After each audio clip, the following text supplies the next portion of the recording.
Welcome to worship at Lee Summit Christian Church. We are so glad you are joining us today. We are beginning a 2-week sermon series exploring relationships and forgiveness. In our text today, we watch as a community surrounds a friend longing to be near Jesus. We witness Jesus' willingness to share not just grace and forgiveness, but healing as well. As we begin our worship, we invite you to contemplate the importance of forgiveness for you. Are there folks in your life you hope to forgive? Are you in need of forgiveness? What are some of the challenges standing in your way as you long to experience forgiveness? These are not easy questions, nor will we find easy answers here. As we pray and worship together, may we be listening for God's guiding spirit as we seek to be a forgiving people. Let us begin our worship today.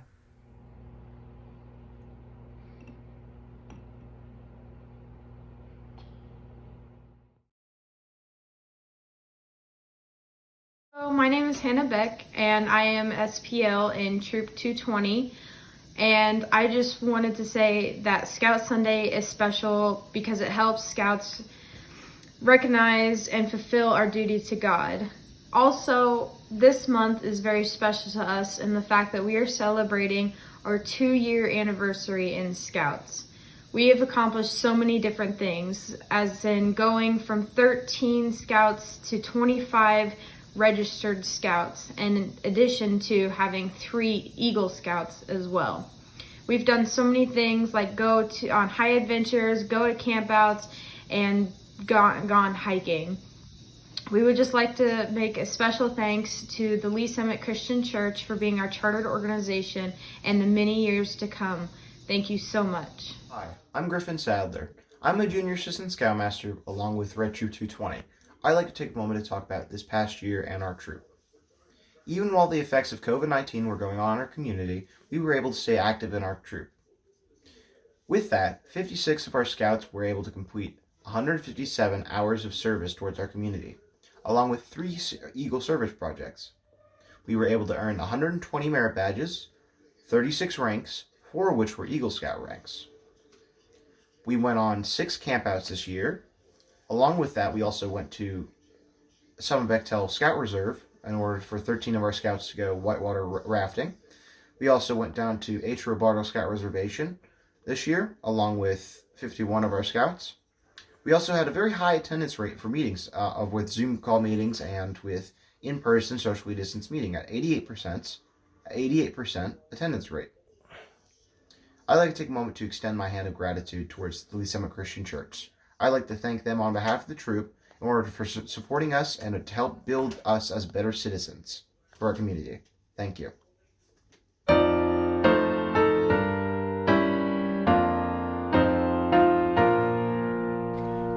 me the stories of Jesus. I love to hear things I would ask him to tell me if he were here. Scenes by the wayside, tales of the sea, stories of Jesus. Tell them to me. First, let me hear how the children stood around his knee, and I shall fancy his blessing resting on me. Words full of kindness, deeds full of grace, all in the love light of Jesus' face. Good morning, church. As we come to the prayer time this morning, I want to give us all an opportunity to be still and know God is here with us right now. So when I start the prayer time, I'm going to provide a little space to be silent. And if you have something that's maybe dear to your heart, go ahead and take a moment and lift that up to God. And then I will close us all in prayer and invite all of us to join in at the end in saying the Lord's Prayer together. Let us pray.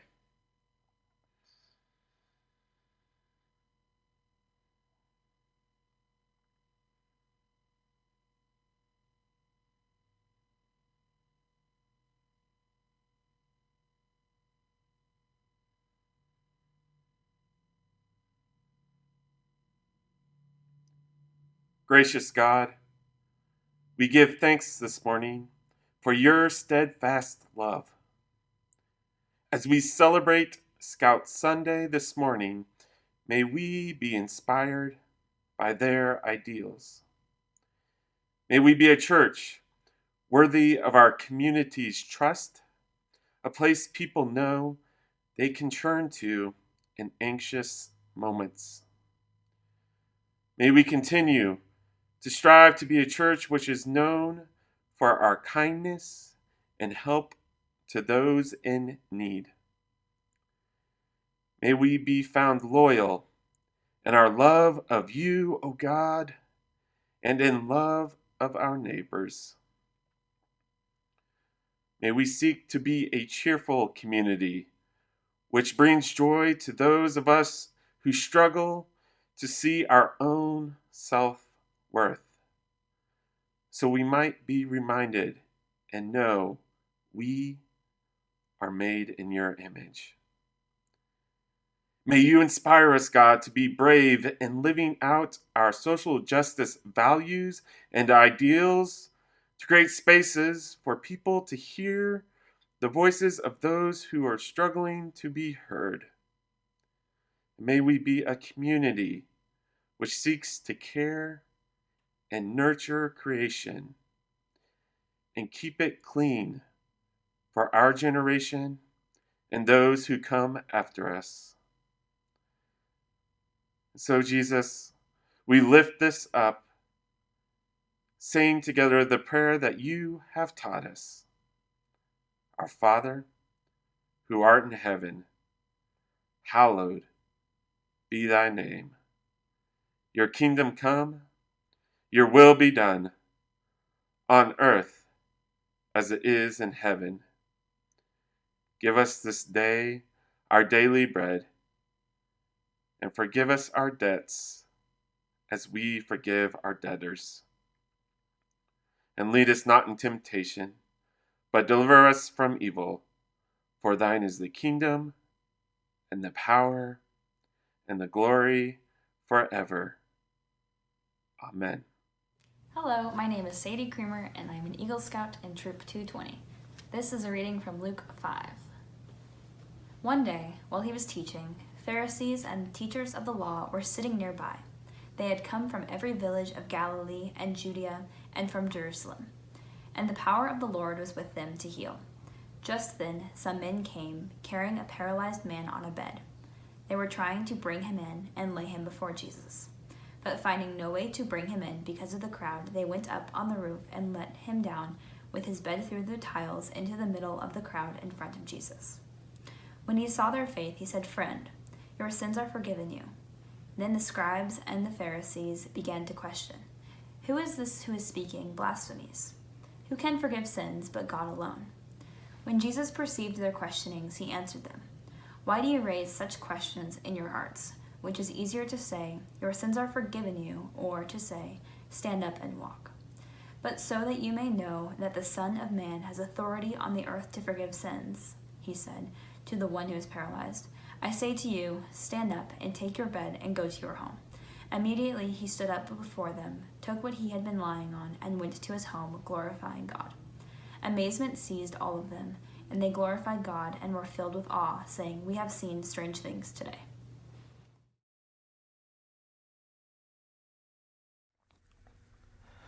We have seen strange things today. That might just be the verse that best sums up our day-to-day experience over the last year. We have seen strange things.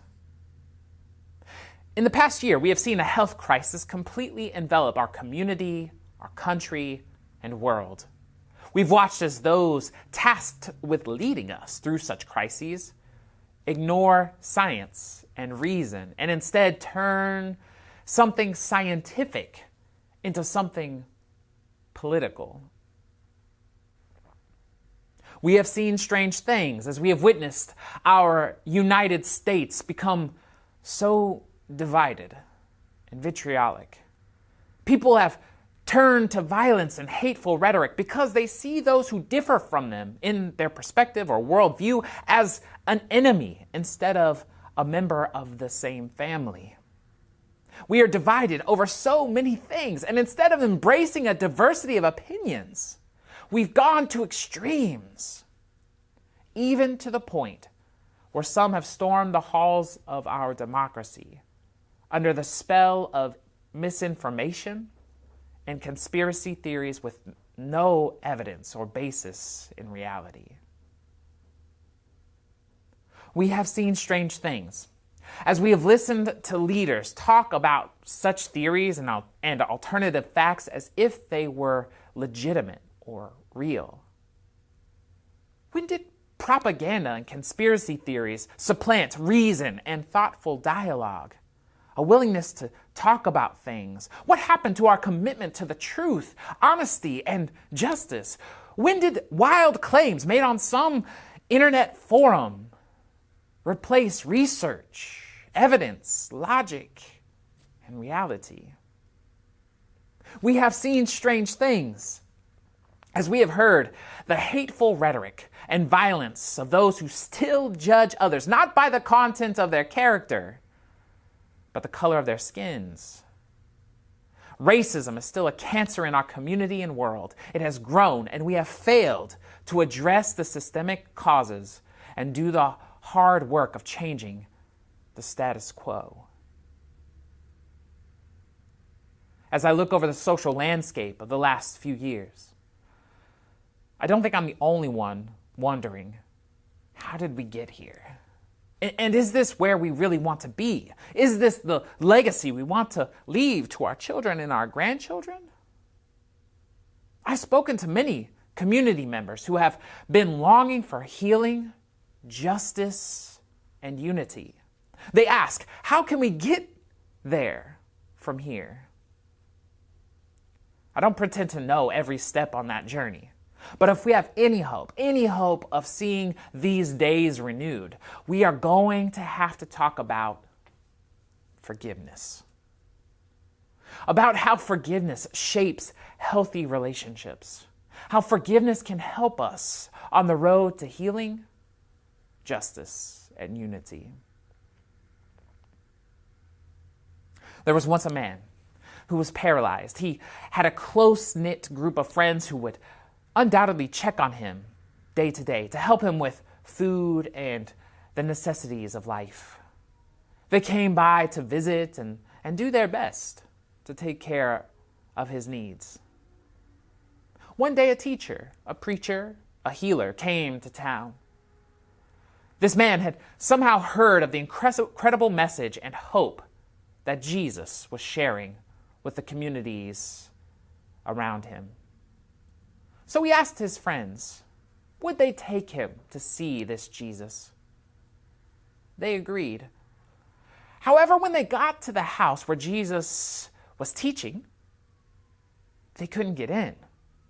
They tried. They tapped shoulders. They said, excuse me. They did everything they could. Surely some in the crowd turned around, but seeing the man and his friends, they chose to ignore them instead of make way. Now, the community was a small village. It's likely most knew the man trying to see Jesus. I've often wondered why they wouldn't let him in. Was it because they had had some unfortunate encounter with the man? Had the man done or said something that left feelings of animosity lingering throughout the village?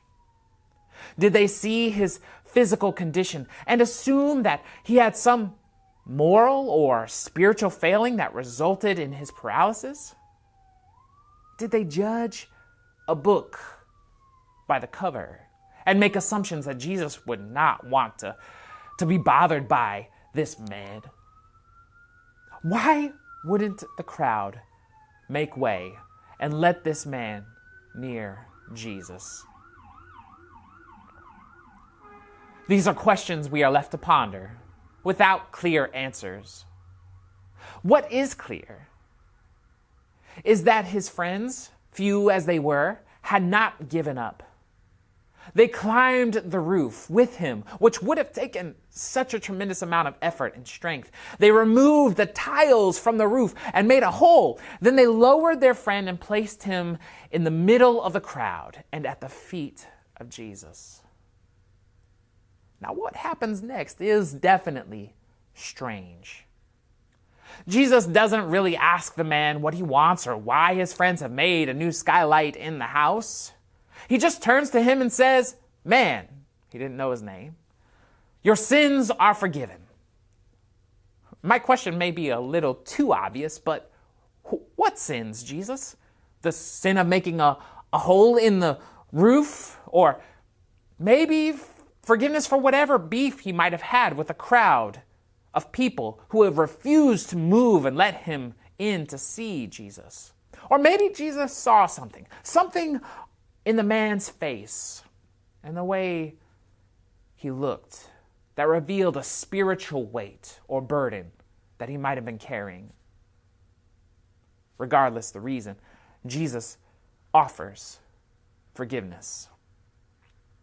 Now, it's important to note here, as Fred Craddock says, in the case before us, it is clear that the forgiveness of the man's sin did not cure his paralysis. There was this belief in the ancient world, and it persists even today, that as a punishment for sin, we receive some physical consequences. This is not the case in our text today. After forgiveness has been offered, the man is not immediately cured. At this point, some members of the crowd, a small group of Pharisees, religious leaders, they speak up. And they accuse Jesus of blasphemy, of pretending to be God. Who does this Jesus think he is? Only God can offer forgiveness. However, Jesus seizes this moment. Jesus seems to be indicating that God gives us the opportunity to practice forgiveness, even when it's challenging. Even extending forgiveness to a complete stranger, like the man. And he puts an exclamation on his proclamation by telling the man to pick up his mat and go home, which miraculously he does. The crowd moves for him then, mouths open, uncertain of what they have just seen. Jesus believes in the importance of healing the whole person, mind, body, spirit, and soul.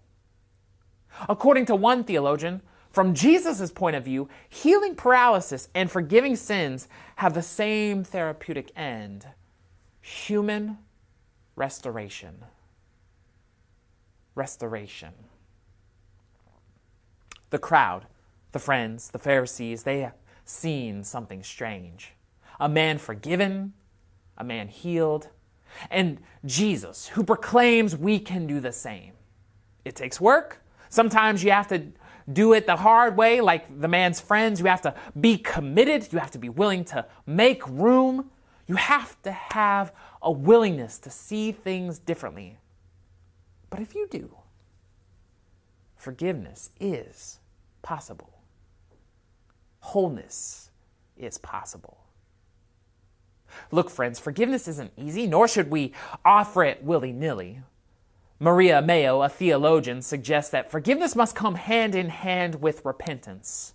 Jesus offers forgiveness to this unnamed man, likely because he saw something in his eyes, or maybe because of the way the crowd had treated him. He saw something. He knew the man needed more than mere physical healing. He saw what the crowd could not see: a whole person, loved by God, in need of community, in need of reconciliation. I doubt it was just the man who needed forgiveness. It seems to me the crowd was in desperate need as well. Why didn't they move? Why did they keep this man on the outside of the circle? Perhaps they were the ones in need of a repentance and a change of heart. To see the man as God saw him, whole. Jesus believed he was whole, even though the community didn't see him that way. Jesus treated him as a whole person. And I'm not convinced that the man was the only one healed that day. Thomas Walker, an author, says, Jesus offers a holistic picture of the restorative power of God that is often lost in our compartmentalized understanding of human beings, which separates body, soul, spirit, and mind. We see that Jesus embodies the power of God to act on behalf of whole persons, not just their religious or spiritual parts. And I would argue that in light of the strange things we have been witness to in our own time, we cannot just seek forgiveness or healing for individuals, but it is needed on a communal level. Our communities are in need of this very same healing and restoration and forgiveness Jesus offers both the man and the crowd. I hear your prayers of healing for our nation, prayers for unity, prayers for an end to racism, prayers for an end to this terrible pandemic. I have prayed them with you. I have spent countless hours hoping and praying for these days renewed. I also firmly believe that if we pray for these things, we must also be willing to act on any response we receive from God. And if we take a holistic approach to faith and forgiveness, first we must recognize our missteps, our own faults, and come to grips with them. We have to set aside any pride, and we have to be willing to repent, be willing to turn and go in a new direction. We have to commit to being an active participant in the prayers we offer. We have to be willing to extend and also to receive forgiveness. It's time, friends. Yes, we see the wrongs in our community. We cannot pretend they don't exist. And I think we must heed the call to repentance. I also think we must extend forgiveness when others have shown a willingness to change. We have to take a hard look at ourselves as well and ask if we are the ones in need of changing. And that is painful and hard, but maybe necessary if we are to bring about all the things we hope to see in our community and world.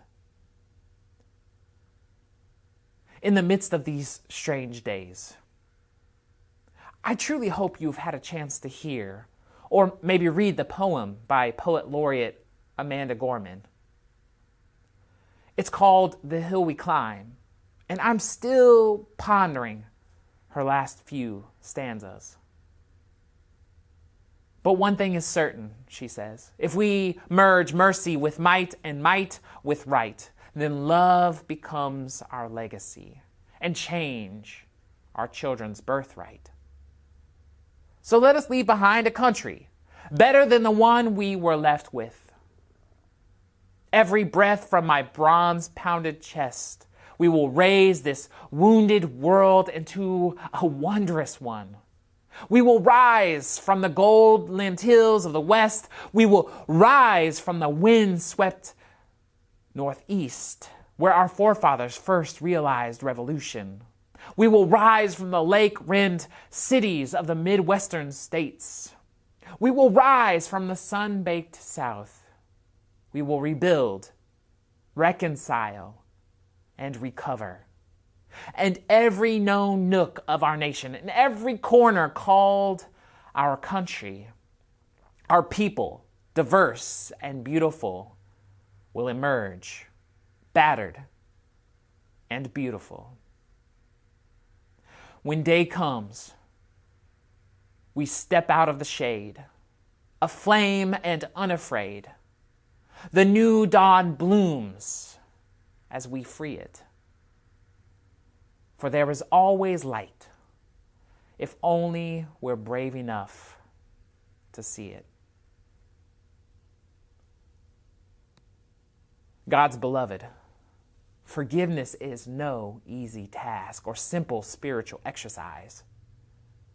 We have been wounded, and we have wounded others in these strange days.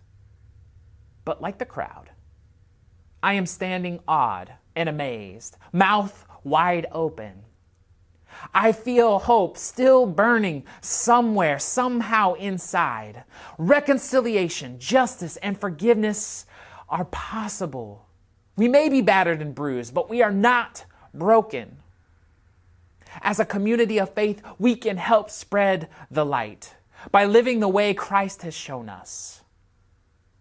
And that light will grow and grow, and that light will heal and unite, and that light will restore and reconcile. Stranger things have happened.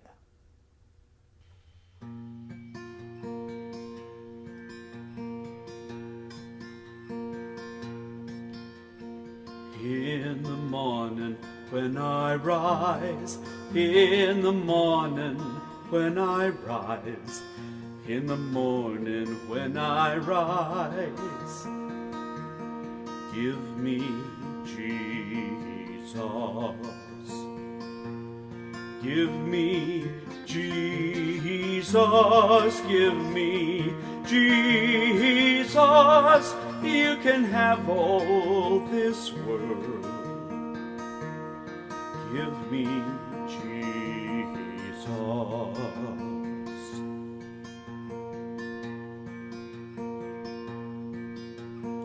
Dark midnight was my cry. Dark midnight was my cry.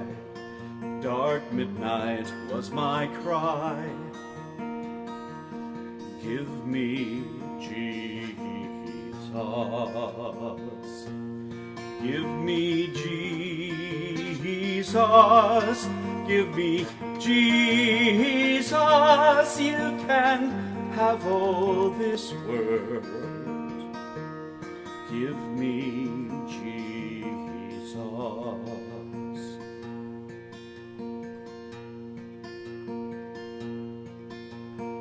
And when I come to die, and when I come to die, and when I come to die,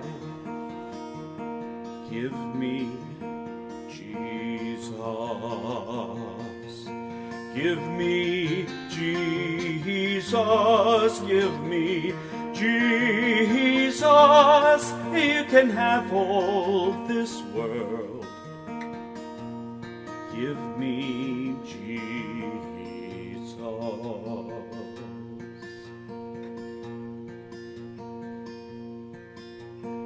In that morning when I rise, in that morning when I rise, in that morning when I rise, give me Jesus. Give me Jesus, give me Jesus. You can have all this world. Give me Jesus. Give me Jesus. Give me Jesus. You can have all this world. Give me Jesus.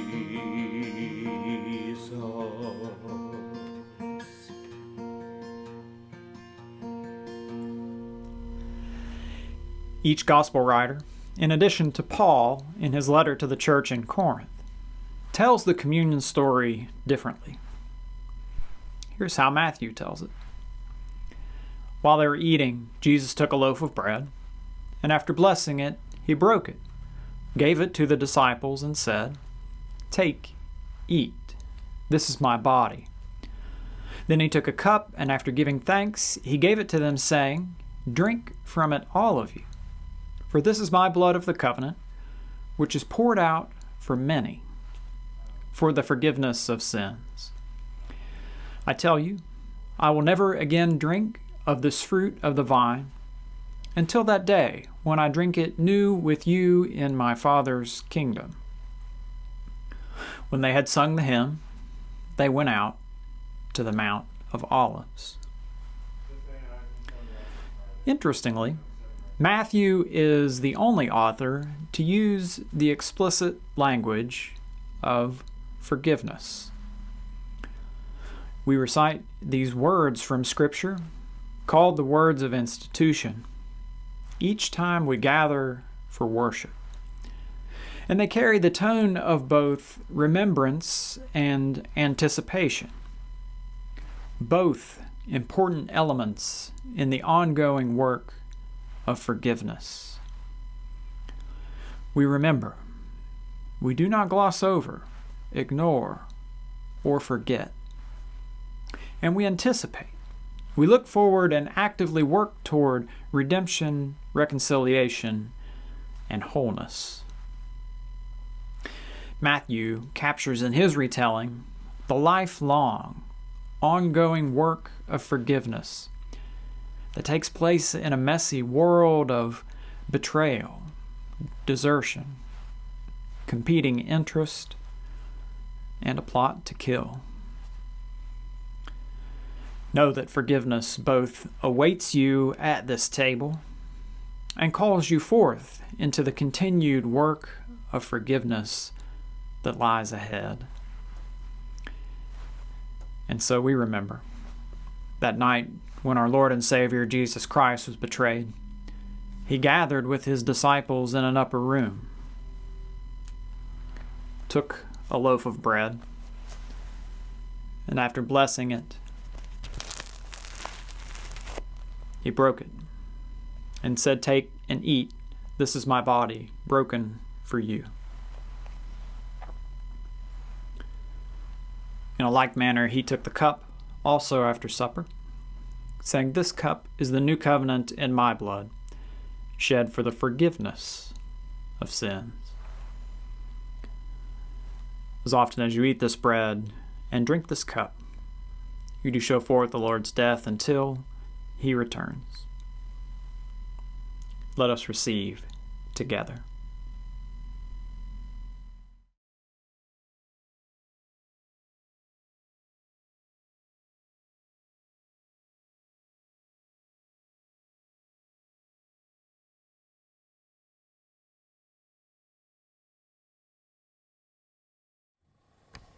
Good morning.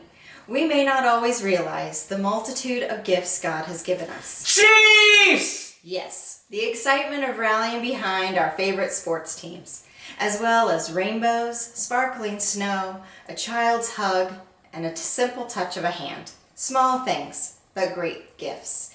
Now is our time to give back to God with our gifts and tithes and offerings. Give with great joy and much gratitude. If you would like to send a donation to the church, our church address is listed below. You may also visit our new and improved website at www.lschristian.com and click Donate.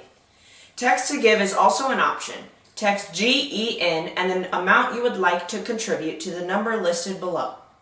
Let us pray. Grateful for so much, loving God, we offer these resources so that they minister to others. Make us aware of how we can stretch our gifts so that others will know your compassion. Amen. Go Chiefs! As we depart and begin our journey in a new week, we will undoubtedly encounter moments that are challenging. Whatever those challenges may be, we never face them alone. We have God and we have each other. This is the beauty of community.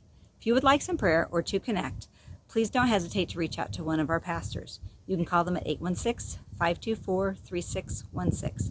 They are thinking of you and holding you in prayer each day. May God's love and spirit continue to guide us on our journey. May we be ready to both extend and receive forgiveness. May the peace of God surround you and comfort you until we meet again. Our service has ended and our ministry now begins.